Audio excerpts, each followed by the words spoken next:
begitu ke orang, nah, agar orangnya itu tidak stres, nah itu diberikan minuman coklat dulu biar tenang.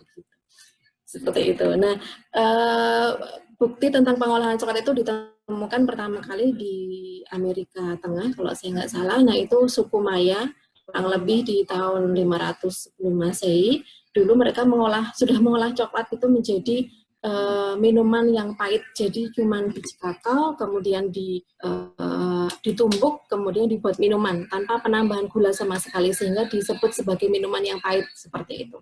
Nah, sampai akhirnya di abad ke-16 itu Eropa itu menemukan benua Amerika, mereka mulai mengenal kakao, kemudian mereka membawa kakao itu ke benua Eropa. Karena orang Eropa tidak suka dengan pahit, maka mereka melakukan processing ulang, diolah lagi, sampai akhirnya ditemukanlah produk baru, minuman coklat susu Van Houten waktu itu. Nah, itu di abad 16, abad 17, seperti itu. Nah, kemudian untuk di Indonesia sendiri, kakao itu mulai dibawa oleh orang Eropa juga, Spanyol, itu ke Sulawesi Utara. Sampai saat ini bahkan 3 wilayah Sulawesi, 3 provinsi di Sulawesi itu menjadi produsen kakao terbesar di Indonesia.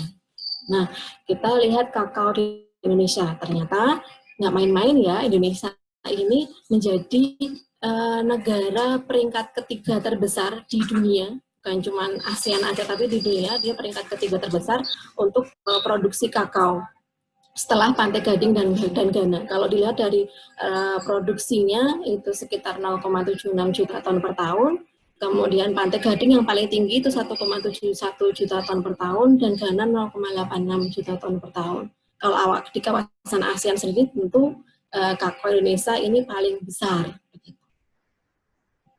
Nah, kalau kita bicara masalah produksi, ternyata dulu tahun 2010 itu pernah bisa dikatakan itu masa kejayaannya produksi kakao.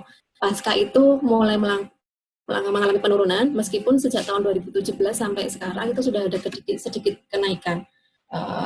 Dan tadi Sulawesi itu menjadi wilayah penghasil kakao terbesar di Indonesia.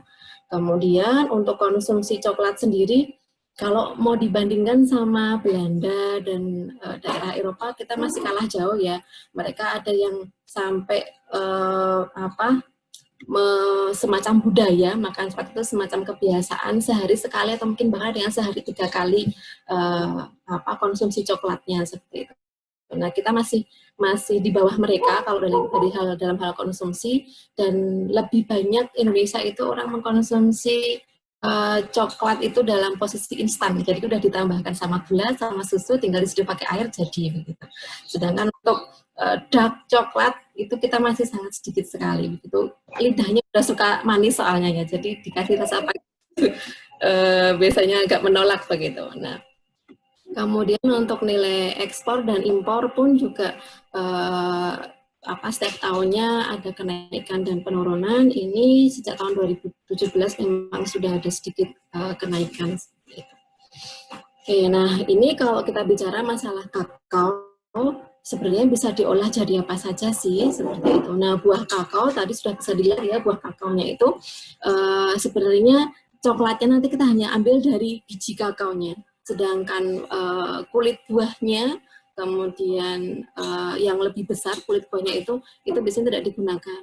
Sampai saat ini yang sudah dilakukan itu adalah dibuat kompos, dan mungkin juga itu untuk kulit buah. Nah, untuk biji kakao sendiri, kita akan dapatkan kulit bijinya, cocoa shell seperti itu, kemudian pasta coklatnya, jadi dari bean-nya itu kemudian digiling, nah itu biasanya disebut pasta atau liquor. Kemudian kalau pasta itu dipres, nanti kita akan dapatkan 2 komponen, yaitu lemak coklat, cocoa butter, dan juga bungkil atau cake yang itu nanti kalau diproses lebih lanjut akan menjadi bubuk coklat, cocoa powder, seperti itu. Nah, kalau nanti mau bicara masalah olahannya, ini sudah jadi banyak banget ya, nanti dari lemak coklatnya itu bisa jadi coklat, kemudian bubuk jadi beraneka macam olahan, mulai dari minuman, kemudian ada yang dibuat jadi dodol, ada yang pisang salut, kemudian buat campuran berbagai macam kue dan sebagainya, seperti itu. Oke, nah ini kita mulai bicara terkait dengan apa sih isinya kakao itu, begitu. Nah, biji kakao sendiri itu mengandung sekitar 54% lemak kakao, cocoa butter tadi itu, kemudian karbohidratnya sekitar 25%. Ini termasuk di sini ada resistant starch, ya, ada serat pangannya juga termasuk di sini. Kemudian ada protein 11%, antioksidan kurang lebih 3%, dan juga mineral di sana. Nah, kemudian tadi yang paling besar itu lemak, ya, lemak kakao. Dia terdiri dari asam lemak jenuh, paling banyak itu stearat dan juga palmitat. Kemudian asam lemak tidak jenuh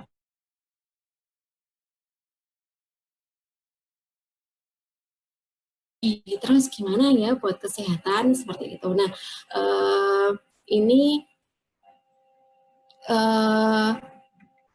sudah ada penelitian sebelumnya yang mengkaji itu, dan ternyata asam stearat yang dia sekitar sepertiga dari komposisi lemak kakao, mengisi sepertiga dari komposisi lemak kakao, asam stearat itu ternyata dia tidak meningkatkan lemak jahat atau LDL-nya, sehingga Dietary Guideline Advisory Committee mereka menyatakan asam stearat ini tidak termasuk lemak yang bisa meningkatkan kolesterol, seperti itu. Nah, sehingga beberapa menyatakan bahwa cocoa butter ini aman untuk dikonsumsi, seperti itu. Nah, kemudian selain itu ternyata ada juga serat pangan di dalam coklat. Kalau dark coklat sendiri, setiap 100 kilokalori dark coklat itu mengandung 1,9 gram serat pangan. Dan kita tentu tahu ya apa manfaat serat pangan itu.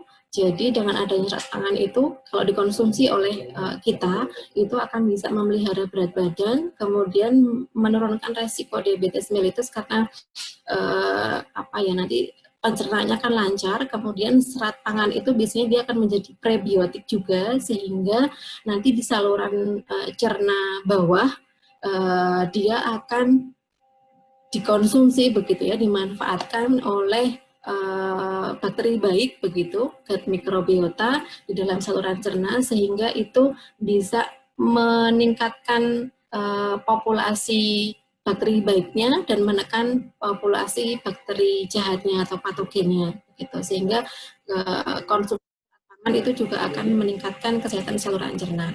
Nah, selain itu biji kakao juga mengandung beberapa mineral yang bermanfaat untuk fungsi kerja jantung. Ada magnesium, kemudian potasium, dan sebagainya, yang dia bisa mengurangi resiko hipertensi maupun arteriosklerosis. Dan ternyata kalau saat ini, begitu ya, stunting itu menjadi masalah cukup besar di negara kita, yang dimulai dari masa remaja yang itu anemi seperti itu, karena beberapa itu mengalami defisiensi zat besi. Ternyata kakao ini juga kandungan zat besinya cukup tinggi, seperti itu. Nah, kemudian selain itu juga yang paling sering digadang-gadang itu adalah coklat itu kandungan polifenolnya itu tertinggi dibandingkan beberapa jenis sayuran dan buah. Ini di sini yang saya ambil hasil penelitiannya David et al. Begitu. Di sana disebutkan untuk black tea saja, begitu, ini flavanolnya sekitar 40 mg, begitu, sedangkan dark coklat itu bisa sampai 170 mg, seperti itu. Nah, semakin besar prosentase kakao dalam suatu olahan, maka akan semakin besar juga kandungan polifenol di dalamnya. Sehingga bubuk coklat jelas mengandung polifenol yang tinggi. Kemudian dark coklat jelas polifenolnya lebih tinggi dibandingkan milk coklat, apalagi white coklat, seperti itu. Nah, flavanol utama ini di dalam coklat ada katekin, epikatekin, dan prosianidin. Dan epikatekin sendiri itu kalau menurut penelitiannya Shah et al. 2017 secara in vivo kedua jenis ini, katekin dan epikatekin ini punya peran yang sama seperti akarbose. Jadi akarbose itu obat yang biasanya dikonsumsi orang diabetes juga, salah satu jenis obat yang bisa dikonsumsi di orang diabetes, yang dia fungsinya itu bisa menghambat kerja enzim alfa glukosidase. Enzim alfa glukosidase ini apa? Dia yang ada di beras border usus halus, yang dia itu akan membantu penyerapan glukosa dari makanan yang kita konsumsi, sehingga nanti kadar glukosa dalam darah itu akan meningkat.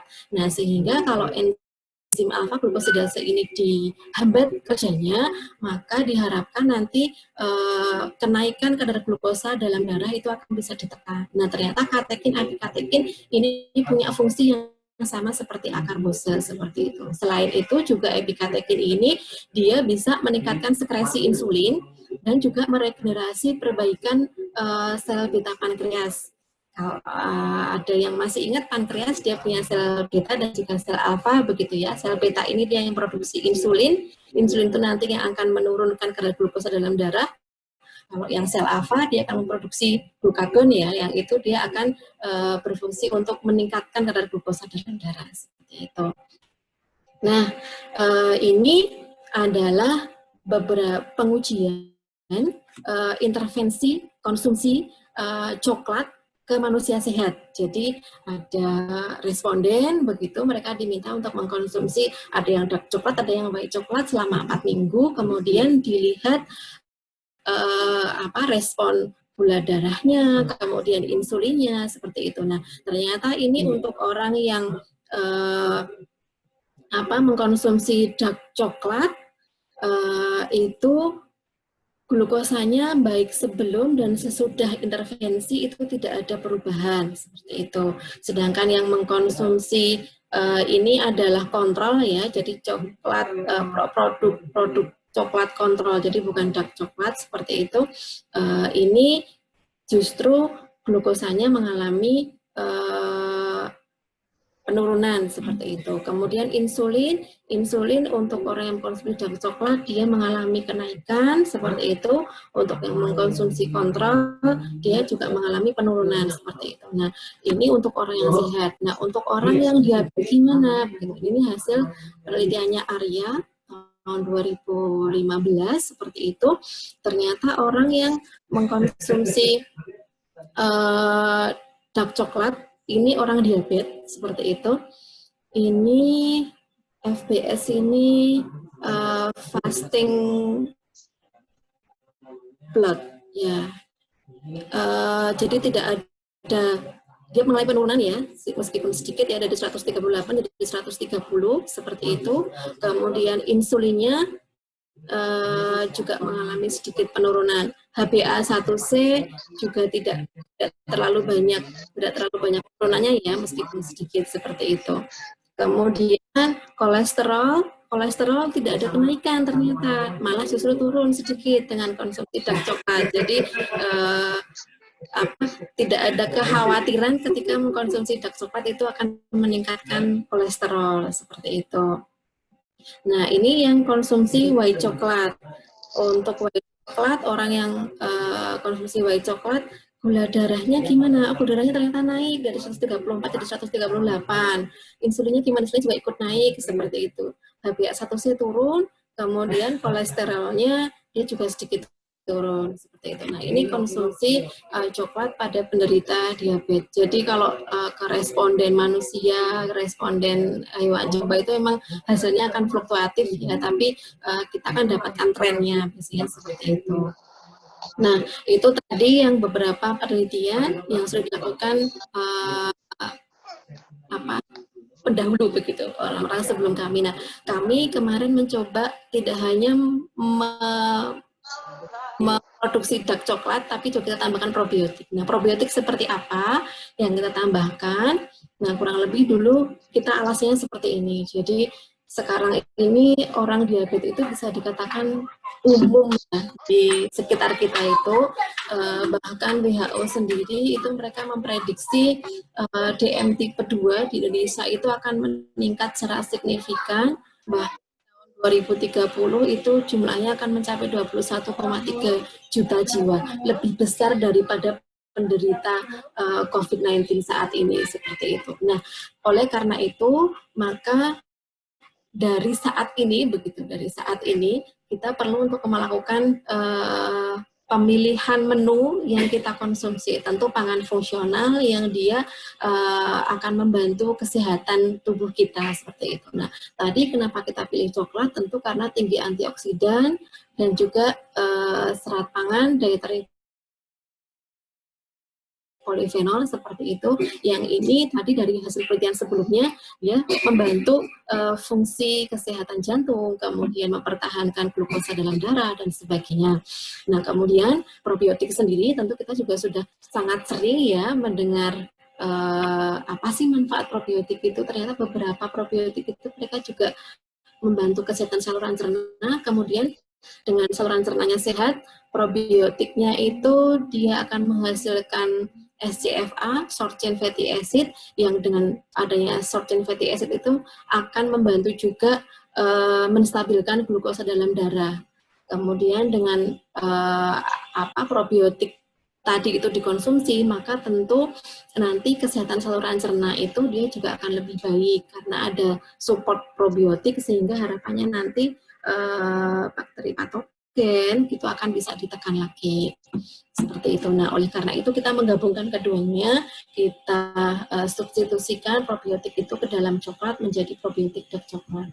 Penelitiannya sendiri kita lakukan sudah cukup lama, dari 2015 itu kita mulai screening, jadi kita nggak mengambil probiotik dari katakanlah culture collection seperti gitu, tapi kita memang melakukan screening sendiri. Kita pilih probiotiknya itu nanti yang menghasilkan inhibitor alpha glucosidase, sehingga dia probiotiknya akan membantu peran untuk menghambat enzim alpha glucosidase yang tadi bisa menghambat kenaikan glukosa dalam darah, seperti itu. Kalau penelitian coklat sendiri kita sudah dilakukan di tahun 2014. Nah, dari tahun 2015 tadi itu kita melakukan seleksi probiotik. Ini ada yang kita ambil dari beberapa umbi-umbian, dari ganyong, kemudian dari kimpul, begitu. Kita dapatkan beberapa isolat bakteri asam laktat, kemudian kita uji persen inhibisinya. Jadi ini persen inhibisi alpha glucosidase, begitu kita bandingkan juga dengan akarbosa 15 mg per mililiter, seperti itu. Nah, dari sini kita dapatkan beberapa variasi, ada yang 80% luar biasa, ada yang 30% begitu, dibandingkan dengan akarbosa yang 15 mg per mililiter itu dia kemampuan inhibisinya 87%. Nah, ini kemudian ada lagi yang kita ambil dari ini Lactobacillus penthesus, ini kita ambil dari cepluan, tahu ya? Cepluan. Nah, ini kita ambil dari cepluan, seperti itu. Kita uji kemampuan inhibitor alpha glucosidase dan juga amilase, seperti itu. Ada lagi yang kita ambil dari jamur lingsi. Ini juga tahu ya teman-teman, jamur lingsi saat ini juga dipakai sebagai semacam jamu atau obat herbal, seperti itu, untuk berbagai penyakit degeneratif. Nah, kita juga mengambil bakteri asam laktat yang melekat di dalam jamur lingsi itu. Nah, ini ada 3 penelitian yang kita lakukan tadi untuk isolasi. Kemudian kita dapatkan isolatnya yang potensial itu apa saja, 1, 2, 3, 4, 5, seperti itu. Nah, kemudian dari sekian isolat yang punya potensi inhibitor alpha glucosidase tadi itu, kita lakukan screening probiotik. Ada 4 hal utama di sana yang kita lakukan. Kita uji ketahanannya pada saluran cerna ini dengan beberapa enzim-enzim. Jadi enzimnya itu diduplikasi mirip-mirip seperti saluran cerna kita, lambung dan sebagainya, seperti itu. Kemudian kemampuan kolonisasi bakteri asam laktat, jadi dia mampu nggak membuat koloni seperti seperti itu. Kemudian penempelan pada dinding usus halus, ini kita lakukan secara in vivo, jadi kita ngambil usus halus dari tikus waktu itu, kita lihat seberapa kuat sih pankreas laktat itu bisa menempel pada dinding usus halus.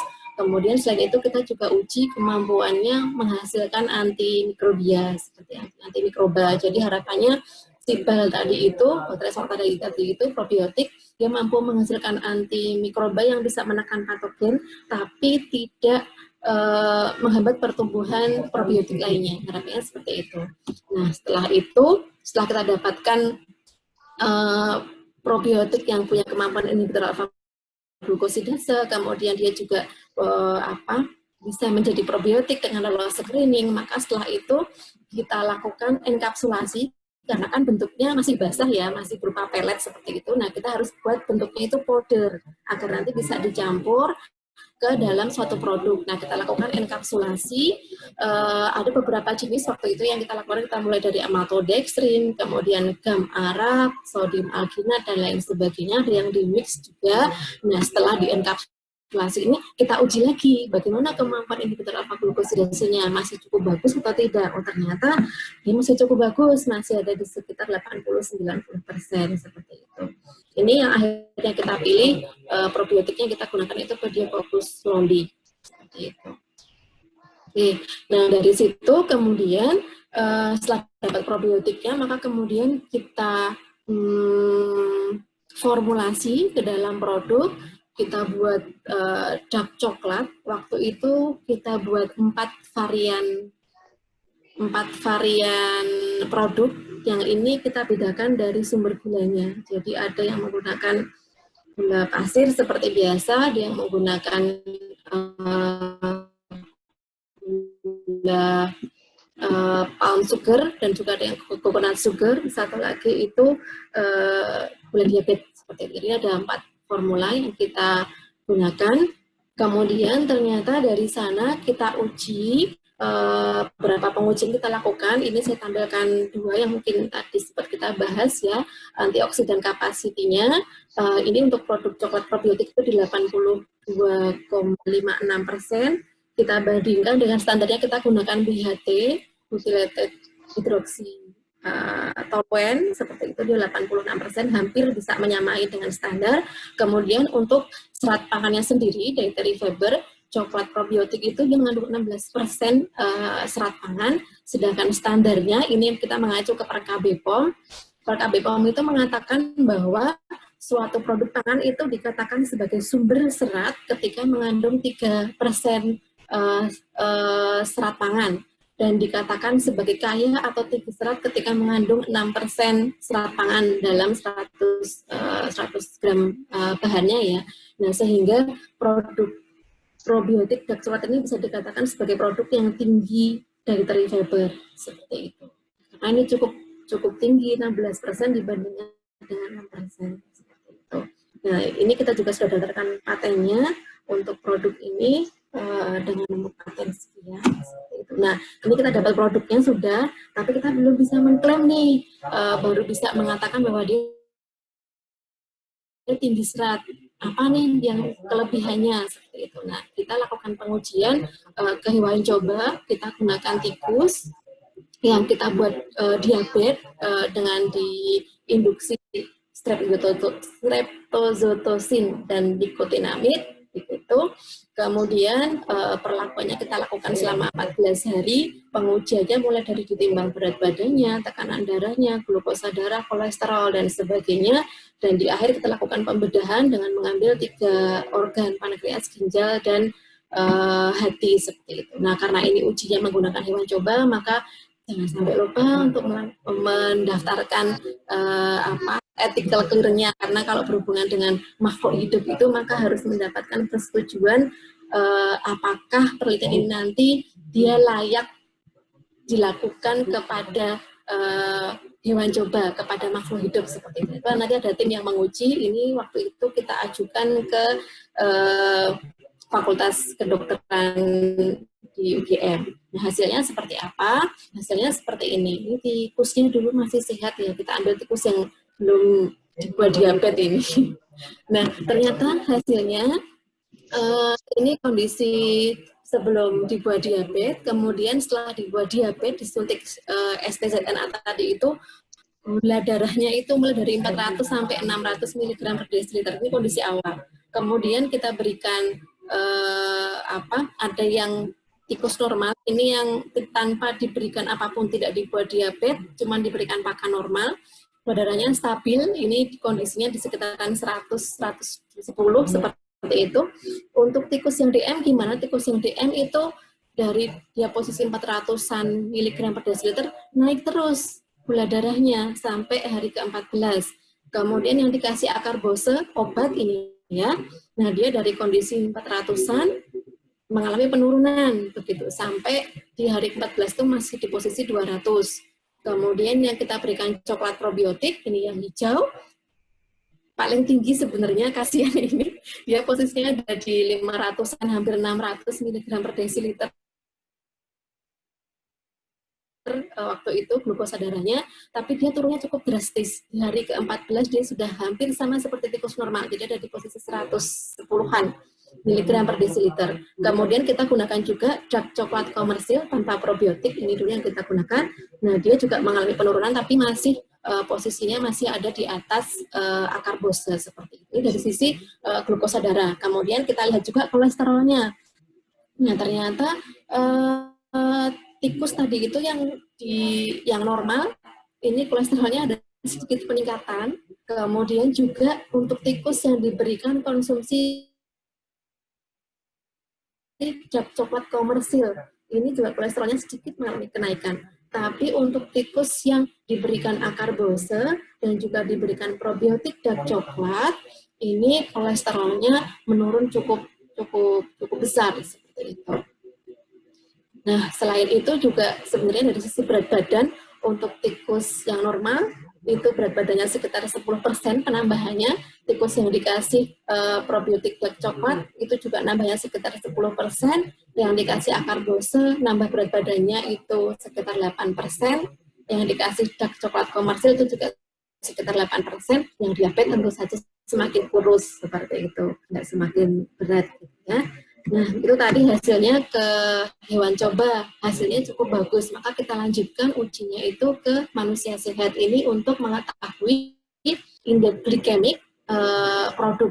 Jadi kita mau melihat ketika orang mengkonsumsi produk probiotik dark coklat ini, nanti akan menimbulkan kenaikan gula darah nggak sih? Seperti itu intinya. Nah, tapi sebelum pengujian kita lakukan dulu screening. Tentu juga ada surat ethical clearance ya untuk menguji ini layak atau tidak dilakukan ke manusia. Kita lakukan screening waktu itu. Jadi syaratnya responden, orang yang bisa ikut pengujian ini itu yang pertama itu sehat, tidak sedang mengkonsumsi obat, apalagi antibiotik, itu tidak boleh. Kemudian gula darahnya normal, jadi ini ditunjukkan dengan gula darah puasa, jadi kondisi puasa 8 jam, jadi misalnya jam 10 malam itu mulai puasa tidak mengkonsumsi apa-apa, paginya jam 8 itu dicek gula darah seperti itu. Nah, ini kondisi gula darah normalnya nanti 80-120 mg per desiliter. Kemudian IMT ini indeks massa tubuh itu juga normal, ada di 18,5 sampai 24,9. IMT ini dapatnya dari mana? Dapatnya dari berat badan kuadrat dibagi tinggi badan dalam meter seperti itu. Nah, itu IMT. Nah, kita lakukan sosialisasi terlebih dahulu kepada calon responden. Waktu itu calon respondennya ada sekitaran 22-an orang begitu. Kemudian kita lakukan sosialisasi, nanti tahapannya seperti apa sih, ada seleksinya seperti apa sih, seperti itu. Nah, kemudian setelah sosialisasi dilakukan screening ini tadi, dicek begitu masing-masing responden, dicek gula darahnya, kemudian dicek IMT-nya dan sebagainya, sehingga kita pilih dari 22 ini terpilih 16 responden saja yang bisa mengikuti uji lanjut. Seperti itu. Nah, hasil ujinya seperti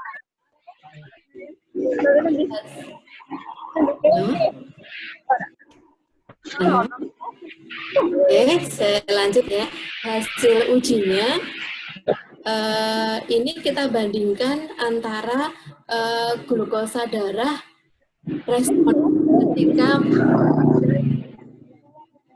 glukosa darah responden ketika dia mengkonsumsi glukosa murni dengan ini yang orang ini yang mengkonsumsi probiotik dark coklat. Jadi untuk responden yang mengkonsumsi glukosa murni, jadi kita buat 2 waktu. Jadi hari pertama itu mereka setelah puasa, kemudian diambil gula darah. Setelah itu kemudian nanti mengkonsumsi glukosa murni. Kemudian nanti setiap setengah jam itu dicek gula darahnya sampai menit ke 120 atau sampai setelah konsumsi glukosa. Nah, ternyata setelah 30 menit itu dia mengalami kenaikan dari 80 ini sekitaran 100 ya, sekitaran 100 mg per desiliter kondisi gula darah puasa, dia akan naik sampai 160 mg per desiliter di 30 menit setelah konsumsi glukosa. Setelah itu dia turun lagi sampai ke kondisi normal. Sedangkan orang yang mengkonsumsi probiotik dark coklat itu bisa dikatakan sedikit sekali peningkatannya. Ini dari posisi 100 itu cuman naik sekitaran di 110, masih dalam batas glukosa darah normal seperti itu. Dan ini pun masih terus flat sampai di jam kedua, sampai di menit ke 120 seperti itu. Nah, dari sini kemudian dari grafiknya bisa melihat ya bahwa konsumsi probiotik dark coklat itu tidak menimbulkan kenaikan atau lonjakan glukosa darah pada konsumsinya, dan ketika sudah kita hitung ternyata indeks glikemiknya itu ada di posisi 24,87 dan ini termasuk yang indeks glikemik rendah. Jadi indeks glikemik rendah itu yang ada di bawah 55, itu termasuk rendah. Beban glikemiknya pun juga sama, jadi 6,94, ini posisinya juga ada di beban glikemik rendah seperti itu. Nah, ini hasil uji kita ke hewan coba, kemudian ke manusia sehat, cuman mungkin memang kami belum sampai pada taraf menguji ke penderita diabetes. Rencananya sebenarnya memang di tahun ini mau melakukan uji ke penderita diabetes, namun karena kondisi saat ini ya, teman-teman juga tahu semuanya kondisi saat ini di fasilitas kesehatan sedang seperti apa, mereka lebih memfokuskan pada COVID sehingga pengujian kami ke penderita DM ini kita tunda seperti itu. Nah, itu hasilnya. Kemudian yang terakhir, alhamdulillah kemarin produk probiotik Dektoid ini juga masuk di 111 karya inovasi Indonesia paling prospektif di tahun 2019. Ini dilakukan oleh Business Innovation Center di Indonesia. Nah, mungkin itu yang bisa saya sampaikan. Silahkan nanti kalau kita bisa sharing akan lebih begitu ya. Pun kalau misalnya teman-teman adik-adik semuanya ada pengalaman yang mungkin lebih luar biasa dari ini, alhamdulillah bisa disaringkan ke saya. Oke, saya kembalikan waktu kepada Bu Wahidah